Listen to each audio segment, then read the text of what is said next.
fuerte, una actividad de lujo, de exportación no tradicional, y hoy día estamos de gala, día sábado, con visitas ilustres y notables en sus casas a la hora de almuerzo porque dejan la escoba, y por una gentileza tremenda de Fundación Manuel Rojas, que nos ha permitido traerlos hasta acá. Estamos con dos escritores relevantes en torno a la figura de este Premio Nacional de Literatura, este tótem de las letras chilenas, y quiero que les den un aplauso de bienvenida a don Cristian Morales, guionista, escritor.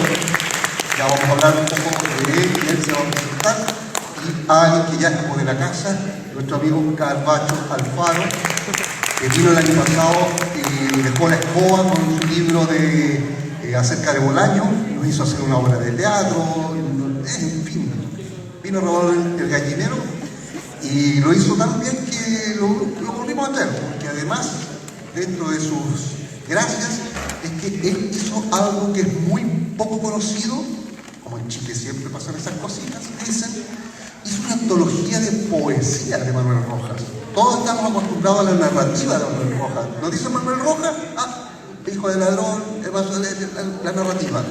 Él fue más allá, al infinito y más allá, y vino con este otro titán del ring, le digo así porque tiene un libro que se llama La historia de los titanes del ring, un verdadero lujo de libro. Así es que, y por la casa, por Valparaíso, por Santiago y por la casa, nuestro ilustre comentarista de espectáculos, de literatura, el señor Álvaro Vera, que va a moderar, tratando de ser el moderado esta vez. Es realmente un orgullo tenerte, Álvaro, acá, me encanta, es como el programa que queremos hacer. Vamos a hacerlo, vamos a hacer. Vamos a hacer un programa que se va a llamar No adelante nada. Ah, me embarró la sorpresa. Ya. Bueno, pero vamos a hacer un programa de tertulia literaria. Con ustedes entonces, estas tres personas significativas para nosotros. Los dejamos que pelen un rato al gran Manuel Rojas. Bueno, buenas tardes, ¿cómo están todos? Aburridos quizás, con ganas de irse a comer una sopa y pilla a la casa. Bueno, no nos vamos a alardear tanto, ya que es la última ponencia de la noche. Y como anunció Julio, el tema es el gran escritor chileno Manuel Rojas. Y bueno, ¿qué podemos hablar de Manuel Rojas? Bueno, en primer lugar, muy buenas, entre tarde y noche ya, por los horarios, hoy día que se oscurece más temprano. Bueno, agradecer la invitación a esta feria, muy importante, obviamente, fomentar la lectura, fomentar la llegada, ¿cierto?, de la literatura a las diferentes comunas de nuestro país tan especial, extraño, extenso, fragmentario, ¿cierto?, y que también es relevante hacer estos vínculos entre los diferentes espacios que existen acá. Así que desde ya, muy agradecido por la invitación.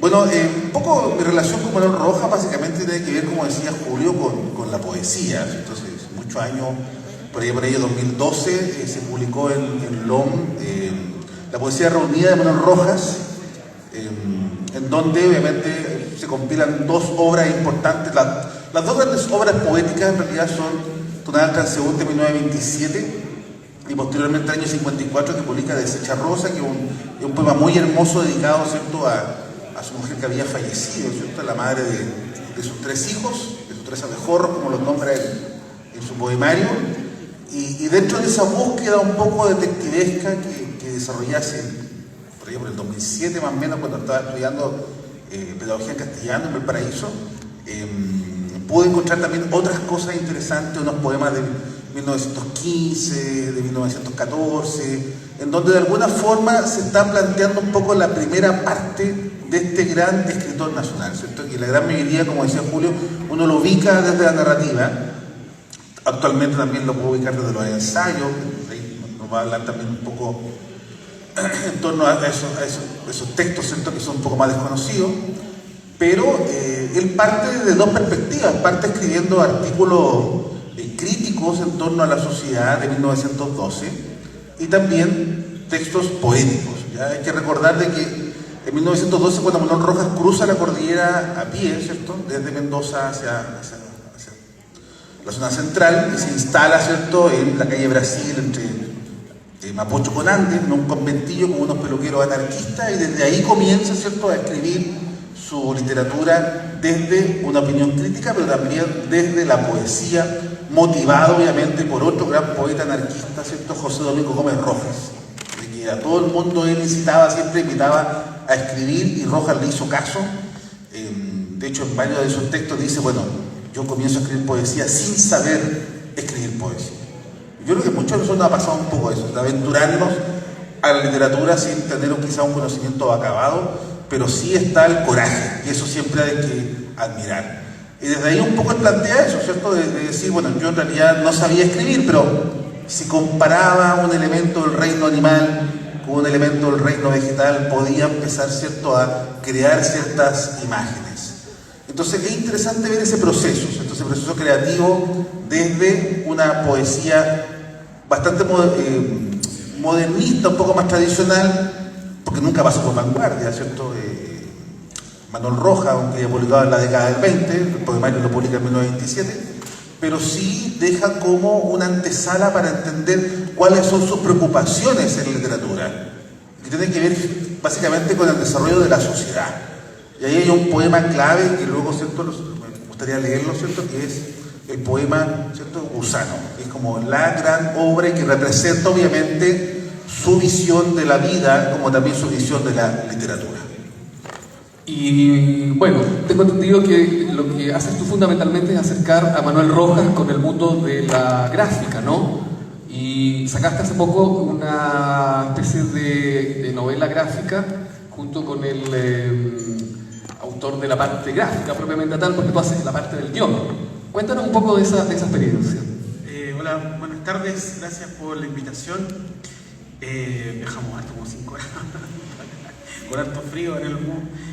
Sí, bueno, mi acercamiento a Rojas viene yo de oficio, digamos, porque estudié, soy guionista, con ciertas vinculaciones, digamos, con la literatura, y nació siempre la idea de este texto, ¿no?, de Hijo Ladrón, con el cual yo entré a Manuel Rojas, porque era bien particular, porque mi mamá nunca me lo dejó leer cuando era niño, porque me decía que era un libro horroroso, muy duro, me decía. Y lo vine a leer después, escondido, después me volví a releer, dije, aquí hay que hacer algo, porque es un texto cumbre, digamos, bien particular, y cuando lo empecé a leer, dije, ¿qué puedo hacer con ella? Y salieron dos cosas. Salió una serie, que ahora vamos a ver el primer capítulo, que son Las 4 vidas de Aniceto, una serie que toma la tetralogía de Manuel Rojas, y ahí partió todo un periplo, digamos, de hacer series de televisión muy de nicho, que son casi todas las series que hemos hecho, son vinculadas con la literatura. De hecho, estamos a punto de estrenar ahora una que yo creo que sale la próxima semana, o espero, porque ha tenido sus bemoles por cuestiones de producción, que es la historia de la literatura policial chilena.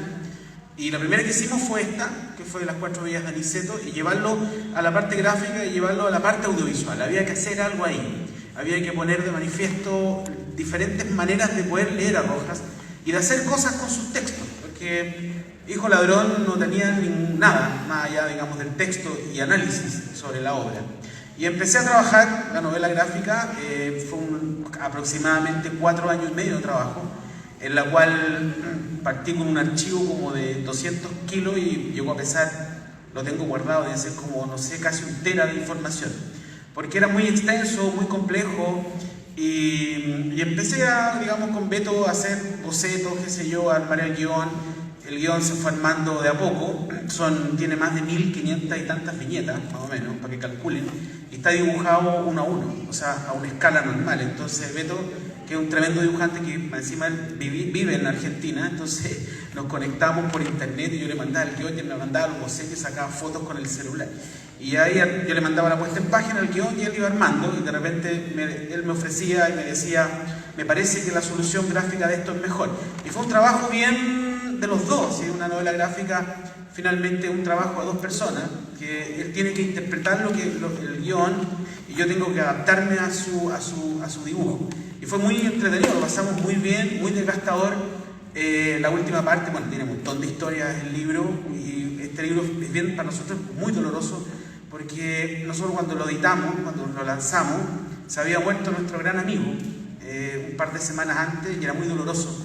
Él había participado en un comienzo con el libro, cuando esto fue muy divertido porque yo iba con Marco y le dije, voy a hacer la novela gráfica de Hijo Ladrón. Y él me miró para el lado y me dijo, vos estáis loco, me dijo. Bueno, y recibo un mail de él al otro día, típico de Marco, me dice fundacionmanuelroja.cl, pum, y escribí. Y así partió el periplo. Y mientras yo trabajaba con Beto, trabajaba con Marco, se empezó a enfermar, qué sé yo y todo. Y bueno, lo sacamos y para nosotros fue teníamos dos posibilidades, no iba bien o no iba mal, porque los rojianos, ustedes saben que es una religión, son fanáticos, ¿cierto? Y todos discuten y pelean y todo. Y en el fondo teníamos dos posibilidades, no iba bien o no iba mal. Afortunadamente nos fue bastante bien, creemos, porque era una nueva lectura para entrar. Y la novela gráfica es una manera de entrar a la literatura, no es que lo reemplace. Y el libro lo he leído bastante, tiene una edición ahora por la editorial Veneta en Brasil, y pronto vamos a sacar una edición en Francia, que también están interesados. Y bueno, trabaja y no sabe qué es lo que va a pasar en el fondo. Fue un trabajo intenso. Y una de las cosas más particulares, porque uno siempre cuando se enfrenta a Roja dice, es muy complejo, ¿cierto? Y cuando mi madre me dijo eso, que era muy duro, yo me di cuenta que el libro no era duro, era todo lo contrario. Es un libro con mucho humor y con un final tremendamente esperanzador. Lo que pasa es que la gente de repente no lo sabe leer mucho. Entonces, Un hijo ladrón, pero tiene mucho humor y un final precioso. Y una de las particularidades que tiene esta novela, que aunque ustedes no lo crean, yo creo que la gran particularidad de esto fue que en la última parte del libro estábamos los dos trabajando, me acuerdo, en la cocina de mi casa con Beto, y ya estaba muy cansado si dibujara, porque está hecho a grafito entero, y se cansaba. Entonces yo le mandaba las páginas finales, no, si vamos a terminar, y iba para atrás, para adelante. Entonces me dice, pero ¿cómo vamos terminando y vamos retrocediendo? No, si es así la novela, no, si no te preocupes, para que pensara que íbamos a terminar. Y la última viñeta, la última viñeta, cuando cierra el libro, me acuerdo que Beto tira una línea, una pura línea, o sea, una línea pequeñísima que debe medir un par de milímetros en el rostro de Aniceto, que sale Aniceto, el filósofo, ¿cierto? Y el otro personaje, que es Cristian, caminando. Y yo le digo, Beto, no, esta línea no está así. Y era un rostro de Aniceto con una pura franja que no arrojaba ningún sentimiento de nada.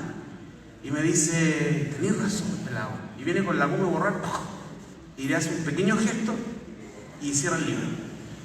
Esa pura línea final en el rostro de Aniceto cierra todo el libro, completo. Entonces, más o menos para que vayan considerando qué es lo que significa una línea, una pura línea en la novela y la significación que tiene eso. Por eso el valor de la novela gráfica no son monos y no son textos, sino que son complementarios. Y leer una novela gráfica uno tiene que adentrarse mucho en el dibujo, en el tipo de trazo, en qué es lo que se quiere decir, porque Beto es muy agudo, digamos, en tema de la imagen. De repente llenó con palomas, me acuerdo, una imagen donde no habían, y de repente la gente me decía, oye, esto simboliza la libertad. Oye, así, bueno, ya, se puede leer como quiera. Pero lo interesante es cómo una línea cambió todo el sentido del libro. Y yo dije, aquí está la verdadera esperanza en Manuel Roja. Y ahí entendí que no tenía esa dureza que mi madre hasta el día de hoy le reprocho, digamos, que no me lo jodí cuando niño. Bueno, las madres a veces son un poco exageradas. Y hablábamos de poesía, hablábamos de la parte de la novela, que fue llevada ahora al cómic, ¿verdad? Que sería como una especie de octavo arte. Y yo quería hablarles un poco del ensayo, porque esto es una cosa inédita, no se había hecho antes, y tiene un anclaje importante acá en Constitución. Porque acá en Constitución están miembros de la familia de Manuel Rojas, así como tuvimos a miembros de la familia del escritor Mesa Seco, también hay miembros de la familia de Manuel Rojas, que son, en este caso, los nietos de él, que sería Mauricio Muñoz Rojas, que ustedes todos lo conocen, un empresario local, y Daniel, que es menos conocido porque él vive en el extranjero, es un psicólogo que trabaja para la Cruz Roja Internacional. Daniel recopiló los ensayos completos de Manuel Rojas, que corresponden a los escritos que él hizo.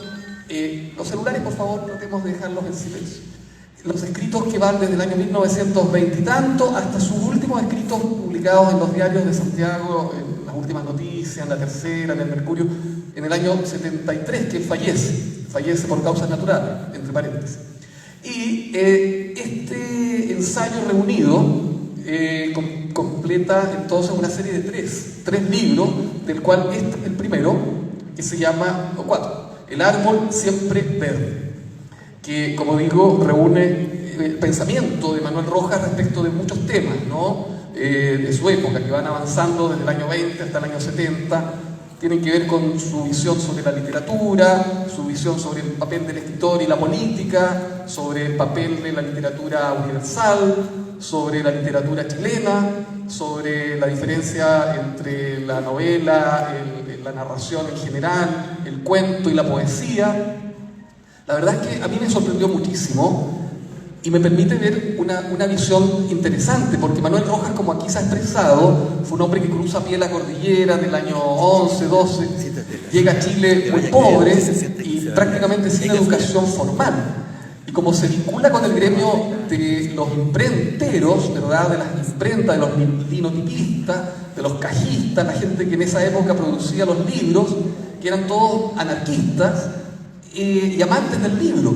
Entonces él se nutre de una manera salvaje, digamos, de todo lo que en ese momento existía en literatura, desde escritores rusos, escritores norteamericanos, escritores europeos, franceses. Lo mejor de la literatura mundial pasa por sus manos y lo transforma a él en un hombre de letras, en un hombre culto, en un escritor.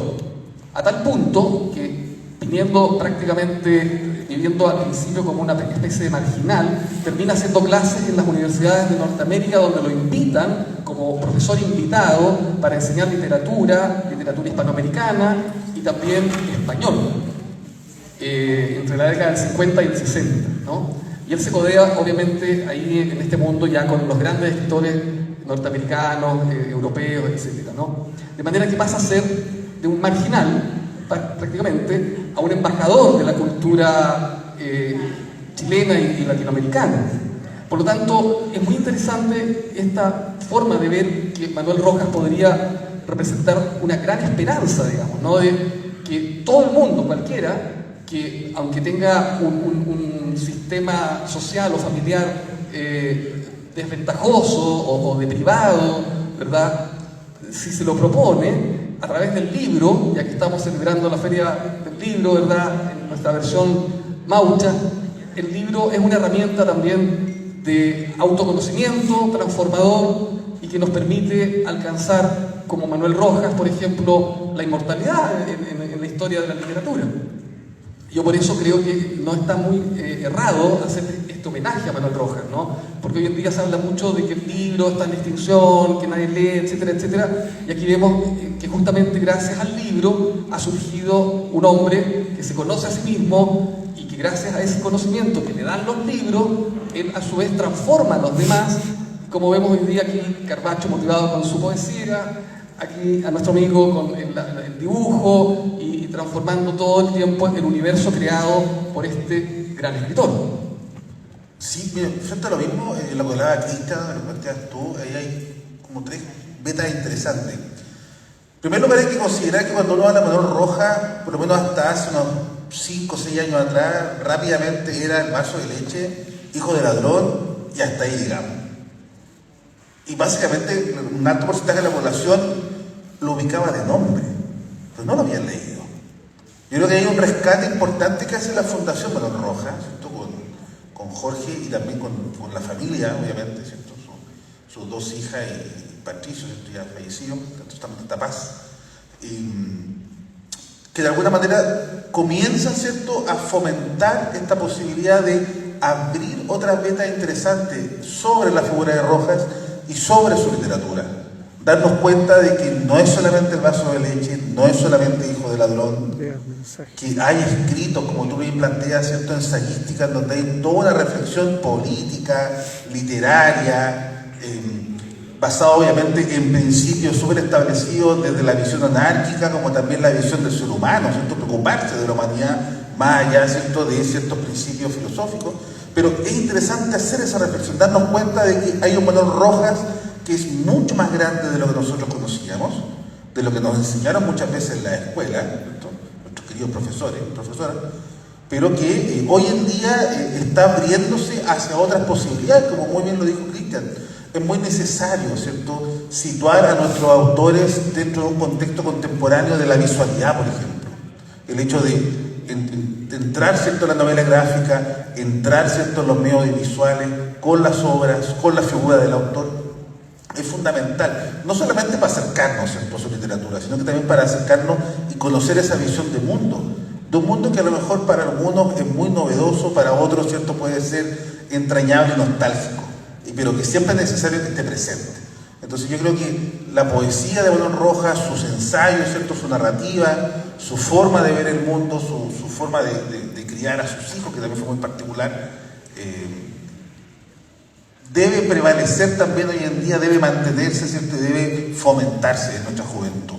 Entonces el hecho de que, como tú bien dices, hagamos un homenaje hoy en día a Manuel Rojas acá en Constitución, en esta hermosa feria, ¿cierto?, que en la segunda, si mal no recuerdo, para mí obviamente que me hayan invitado es un honor, así que los invito obviamente a entrar en su literatura, a entrar en la poesía de Rojas, ¿cierto?, como le decía, la publicó Loma varios años atrás, y frente a lo mismo quería darme un gusto, porque también yo sé que tenemos que ver el capítulo 1, ¿cierto?, de la serie que presenta, y que básicamente tiene que ver con un texto de Rojas, que como les decía hace un rato, es de alguna manera, ¿cierto?, el eje central de su literatura, y que es un poema que él escribe, ¿cierto?, a comienzos, más o menos como 1914, 1915, un primer bosquejo, y que luego aparece en la revista de los 10, en 1917, y ahí aparece la primera versión definitiva, ¿cierto?, del poema Gusano. Dice así: lo mismo que un gusano que hilara su capullo, hila en la rueca tuya tu sentir interior. He pensado que el hombre debe crear lo suyo, como la mariposa sus alas de color. Teje serenamente, sin soberbia ni orgullo, tus ansias y tu vida, tu verso y tu dolor. Será mejor la seda que hizo el trabajo tuyo, porque en ella pusiste tu paciencia y tu amor. Yo, como tú, en mi rueca hilo la vida mía, y cada nueva hebra me trae la alegría de saber que entretejo mi amor y mi sentido. Después, cuando la muerte se pare ante mi senda, con mis sedas más blancas levantaré una tienda, y a su sombra, desnudo, me tendré a dormir. Muchas gracias por la invitación. Bien, yo voy a finalizar, creo yo, ya para poder ver el primer capítulo, contarles un poco qué se trata de lo que van a ver. Esta es la primera serie, como les contaba, fue hecha, ya ha tenido una vejez bastante buena, porque está liberada en YouTube, la pueden ver, como la Marginales, que la segunda serie también está liberada. Ponen en YouTube Marginales, serie documental, y les va a salir. Y esta tenía una vejez, como les digo, bien positiva, que era como bien esperado lo que sucede ahí. Y son básicamente entrevistas que realicé a un montón de estudiosos, ¿cierto?, y de diferentes áreas, de cómo leían a Rojas y cómo interpretaban Hijo de Ladrón. ¿Ya? La serie son los 4 capítulos de la tetralogía, que está publicada en un orden distinto al que verdaderamente es, ¿ya? Porque todos dicen que el último libro que cierra es La Pura Bella Radiante, y el libro que cierra es Mejor que el Vino, con un Aniceto Evia ya más o menos como de 35 años, a Pepe en el Cerro Santa Lucía, viéndole matrimonio a una mujer que no me puede contar, que es un secreto de la familia y todo el tema, pero muy divertido. Bueno, pero la serie, a ver, a continuación, habla sobre eso. Tampoco revelar, yo creo que Rojas lo pueden leer y revelar ustedes como quieran, pero aquí hay bastantes miradas sobre la construcción del personaje, cuáles podríamos decir, no sé si tips o cuáles son las claves que uno podría enfrentarse con Rojas. Y ahí uno se da cuenta que son 2 claves fundamentales, ¿cierto? Que es la cordillera y el mar, que para él eran fundamentales. La cordillera por el paso cordillerano, que eran los puntos de reflexión de Rojas. Rojas, cuando estaba en su casa y quería reflexionar, se iba a la montaña y llevaba a sus hijos y se conseguía autos prestados porque no tenía plata para sacarlos a pasear, y los sacaba a la montaña y ahí les hablaba de naturaleza. Y su afán, en los libros de Rojas siempre aparece el mar, ¿ya? Y Valparaíso de repente siempre está presente. Pero la figura del horizonte, y la figura del horizonte es el reflejo de la libertad, y que son 2 claves que están ahí, que uno las encuentra de manera permanente. Y hay una interpretación de un Rojas también. Y este personaje, Aniceto, que va creciendo, ¿cierto?, y que va desarrollando sus posiciones políticas, sus posiciones sobre el amor, ¿cierto?, sus posiciones sobre la libertad. Y cada capítulo es ofrece esas miradas. Hijo Ladrón ofrece, Hijo Ladrón es bien particular porque se discute mucho que eso puede ser una novela de autocrecimiento, qué sé yo, la típica novela, y finalmente no lo tiene así, porque es un observador de la vida. Él observa todos los aconteceres políticos. La historia de Aniceto en Hijo Ladrón son 3 días. Y después se encuentra con los amigos, ¿cierto? Esos amigos que se encuentran, que formar la familia, el reencuentro, un montón de cosas. Pero él es un observador de los acontecimientos. A diferencia de los siguientes textos, que él empieza ya a crear su vida política, con lo que pasa con Sobras contra el muro, que es el inicio cuando se encuentra con los zapateros, ¿cierto? Después La oscura vida radiante, que sería el 3er libro, que es una vorágine sobre la vida, y que es muy chistoso, a mí me encanta. Yo creo que uno de los textos que más me gusta de Manuel Rojas es La oscura vida radiante. Y el final es el mejor que el vino, que es un texto no tan extenso. Yo creo que es algunos dicen el más legible, bueno, eso puede ser relativo, pero es la visión de un amor en anarquía absoluta. Y eso es lo bello. Los besos saben mejor que lo que sabe un vino, dice. Y es precioso. Así que lo que van a ver a continuación es el primer capítulo, que se llama Hijo de Ladrón. Así que los invito acá. Bueno, muchas gracias, y todos quedan invitados entonces a leer o a releer, a descubrir o redescubrir a Manuel Rojas. Sí, cortito, le hago la invitación porque me invitaron para mañana. A las 12 voy a hablar sobre novelas gráficas y voy a mostrar un poco cómo fue el proceso de Hijo Ladrón, porque lo tengo todo lo traje todo en el disco duro. Y un adelanto, que es primera vez que lo voy a mostrar, que es el adelanto Lancha en la Bahía, que es la siguiente adaptación que saldría, espero, el próximo año, con la misma dupla de siempre, que el Beto y yo. Ahí estamos, les voy a mostrar más o menos cómo se hace y cómo ya está dibujado todos los bocetos, para que lo vayan viendo. O sea, tenemos primicias en la Feria del Libro Baucha. Contarles que hay algunos ejemplares acá, trajo algunos ejemplares que están a la venta, están ahí. También está este que es tu última Sí, novela. esa es mi última novela, que es un disparate novela, pero es una novela de terror infantil, Claro. que es como bien, tiene harta gráfica, pero ya, Claro. pasemos bien. Y mañana también vamos a tener un momento de reencuentro con Carvacho Alfaro, que ahora no sé qué vamos a terminar haciendo. Si el año pasado fue una obra de teatro, este año no sé a dónde va a llegar la cosa. Ambas ponencias son muy interesantes, porque creo que el común denominador de las dos es llevar la literatura a nuevos dispositivos. El dispositivo libro, que se hermana con el dispositivo cómic antiguo, y acá que vamos a encontrar los QR que nos llevan a espacios virtuales y a cosas terroríficas como hablar con Bolaño en la noche. Así es que, dicho eso, vamos a separar acá para poder exhibir este documental, la primera parte. Vamos a sacar acá.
Imagínate que tienes una herida en alguna parte de tu cuerpo, en alguna parte que no puedes ubicar exactamente y que no puedes tampoco ver ni tocar.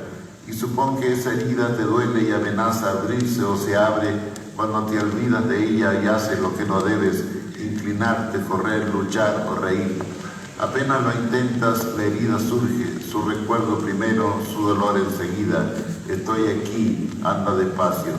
No te quedan más que dos caminos, o renunciar a vivir así, haciendo a propósito lo que no debes, o vivir así, evitando hacer lo que no debes.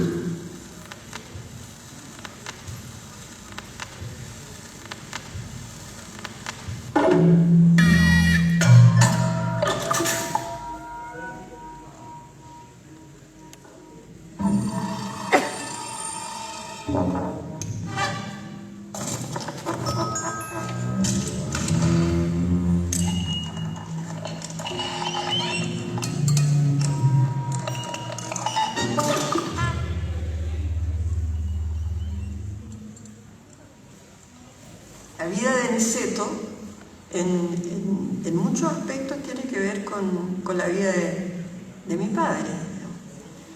Pero la parte inicial de Aniceto, o sea, la vida de él con sus 3 hermanos, con el padre que cae preso, y la vida de él no tiene nada que ver con su vida real.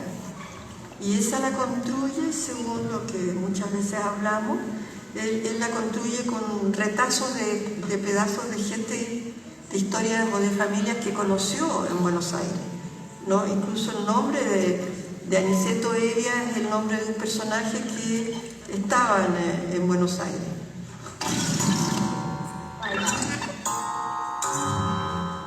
Aniceto Evia, en la infancia, Manuel Rojas se la pide prestada, ¿no es cierto?, a Luis Evia, a un chico de su edad con el cual convive en Buenos Aires, que es la ciudad natal de Manuel, hijo de Aniceto Evia, el gallego, ladrón español, ¿no es cierto?, que tenía una familia de, no recuerdo exactamente si de 4 hijos, casado con una chilena.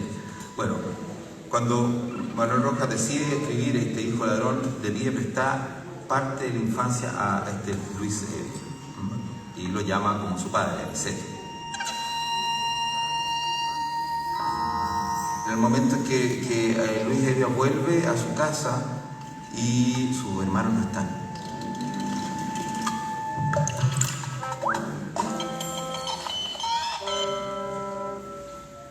En ese minuto, Luis Evia, la biografía de Luis Evia queda de lado y aparezco yo. Aparece Manuel Rojas.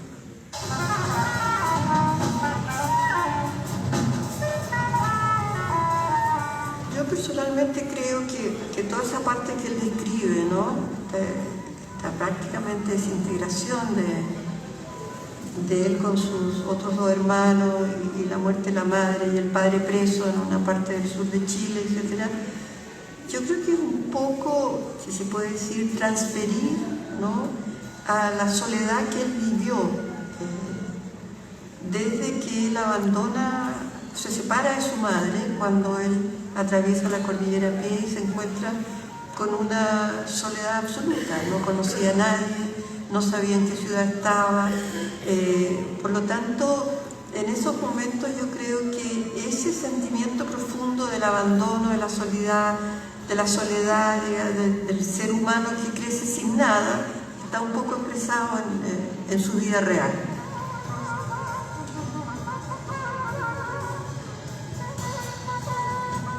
Aniceto Evia él vive, ¿cierto?, se desarrolla en un periodo súper conflictivo de la historia de Chile.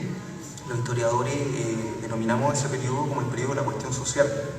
La cuestión social es un periodo que va desde 1880 hasta 1920, 25, dependiendo de las interpretaciones. Son todas aquellas consecuencias que tienen que ver con la transformación de una economía de antiguo régimen, como se denomina, o colonial, ¿cierto?, entre comillas, a una economía de tipo capitalista, industrial. Y la cuestión social se caracteriza por tener 2 patitas, por decirlo de alguna forma. Una es la que tiene que ver con la pauperización de los sectores populares, con el empobrecimiento y con el tema de la explotación laboral. Eso por una parte. Y por la otra parte tiene que ver con la respuesta organizada de los trabajadores de los sectores populares para hacer frente precisamente a esas condiciones oprobiosas.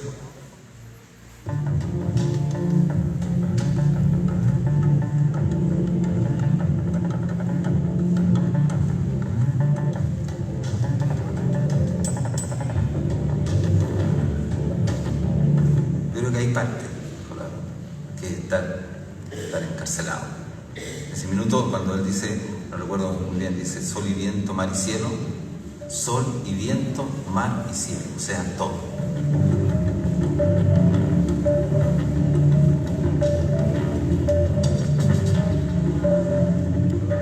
En ese estado y con esas expectativas salí a la calle. Está en libertad, firme aquí, cabo de guardia, sol y viento, mar y cielo.